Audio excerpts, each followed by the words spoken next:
একটা সরকার পরিবর্তন হয়েছে, ফ্যাসিস্টদের বিদায় হয়েছে। আমরা তো এটা এখনো লক্ষ্য করছি, পত্রপত্রিকায় দেখছি যে আমাদের রাস্তায় সরকারি গাছে নাম লিখে দিয়ে সেই গাছগুলো রাজনৈতিক শক্তি প্রয়োগ করে সেই গাছগুলো কেটে ফেলা হচ্ছে।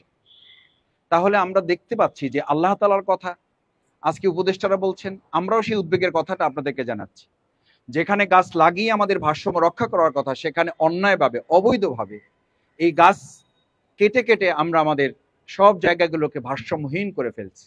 বাংলাদেশ জামাত ইসলামী সকলের প্রতি আহ্বান জানায়, আসুন, আপনি 5টা গাছ কাটবেন, তার আগে তো 20টা গাছ লাগানোর উদ্যোগ আমাদেরকে নিতে হবে। এই উদ্যোগ যদি আমরা নিতে ব্যর্থ হই, তাহলে আপনি 5টা গাছ কাটতে পারবেন, ওই 5টা গাছ কেটে খেয়ে পড়ে জীবনযাপন করার মতো প্রকৃতি আপনাকে সুযোগ দিবে না। প্রকৃতি আপনাকে প্রতিশোধ নেবে। প্রকৃতির প্রতিশোধ থেকে আমরা আপনারা কেউ রক্ষা পাবো না। অনেক বড় হতে পারেন আপনি, অনেক বড় ব্যবসায়ী হতে পারেন, অনেক বড় টাকাওয়ালা হতে পারেন, আপনি রক্ষা পাবেন না। দ্বিতীয় কথা হচ্ছে, প্রকৃতির এই যে বিরাট আয়োজন, এই আয়োজনের মধ্যে আল্লাহ তাআলা মানুষের সামগ্রিক উপকারিতা রেখেছেন। শুধুমাত্র ঔষধ না এখানে, শুধুমাত্র ফল না এখানে, শুধুমাত্র আমাদের বসবাসের জন্য কাঠ এখান থেকে পাওয়া যায় না। এর বাইরেও সুস্বাস্থ্যের জন্য, আমাদের নিজেদের সুসংগঠিত করার জন্য, সুন্দর মানবিকতা তৈরি করার জন্য এবং সুন্দর মানসিকতা বিনির্মাণের জন্য এই প্রাকৃতিক ভারসাম্য রক্ষা করাটা আমাদের জন্য একটা অনিবার্য অনুষঙ্গ। আমি এটা লক্ষ্য করি যে আসলে আমাদের প্রাকৃতিক ভারসাম্য রক্ষার জন্য আগে আমাদের রাজনৈতিক শক্তির ভারসাম্য প্রয়োজন।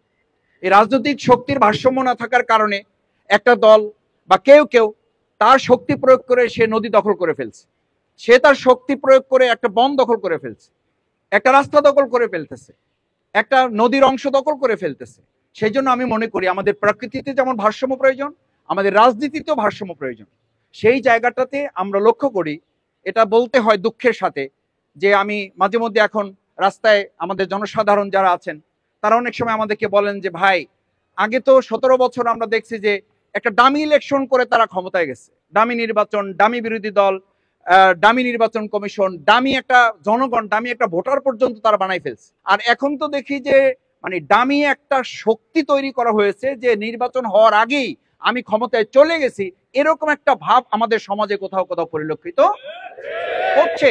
এই শক্তির যদি ভারসাম্য রক্ষা করা না যায় এবং সে অথবা আমরা সবাই মিলে যদি এটা প্রকৃতির ভারসাম্যের সাথে সাথে আমাদের রাজনৈতিক শক্তির ভারসাম্য এখানে তৈরি করা না যায়, তাহলে বিগত বছর 17 বছরের যে একটা বিরাট ফেসিবাদের মাধ্যমে আমাদের বড় ধাক্কায় বাংলাদেশে বিভিন্ন প্রতিষ্ঠানগুলো বিধ্বংস হয়েছে, এগুলোকে শেষ করে দেওয়া হয়েছে। ভবিষ্যতে আর একটা নতুন ফেসিবাদ এসে এই বাংলাদেশটাকেই শেষ করে ফেলবে। সেই জন্য আমি চাই, আমরা আহ্বান জানাই, আমাদের প্রকৃতিতে যেমন ভারসাম্য রক্ষা করা দরকার, এজন্য যেমন আমরা বৃক্ষরোপণ করছি, আমাদের জনশক্তিকে আহ্বান জানাচ্ছি, সাধারণ নাগরিকদেরকে আহ্বান জানাচ্ছি, আমি পাশাপাশি সাধারণ নাগরিক ঢাকাবাসীকে আহ্বান জানাবো, এই রাজনৈতিক ভারসাম্য না থাকার কারণে আজকে একটা ভবনের নাগরিক সুবিধা পাওয়ার পরিবর্তে দীর্ঘদিন সেটা তালাবদ্ধ করে রেখে দেওয়া হয়েছে। অথচ জামাত ইসলামী আহ্বান করছে জাতীয় নির্বাচন প্রয়োজন, তার আগে স্থানীয় নির্বাচন দিয়ে সাধারণ নাগরিকদের এই সুবিধাগুলো দেওয়াটাও তার চেয়ে অত্যন্ত গুরুত্বপূর্ণ প্রয়োজন।